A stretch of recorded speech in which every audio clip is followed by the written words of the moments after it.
I'm here with Jacky Campbell, a Melbourne family lawyer from Forte Family Lawyers. Jacky's presented a really interesting paper at our 17th Annual Family Law Conference on the subject of interim spousal maintenance orders.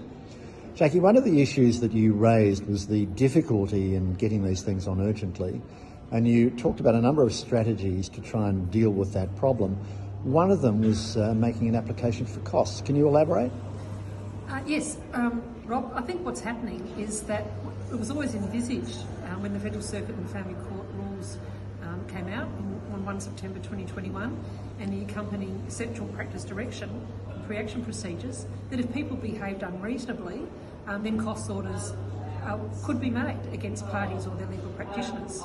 And so I think we're seeing a bit of a move towards that, where people either refuse to negotiate.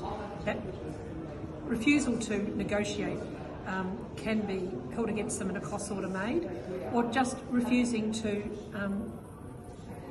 consent to an order which should almost certainly have been made. So it's a risky strategy, and there have been a couple of cases recently which have identified that. Jacky, thank you.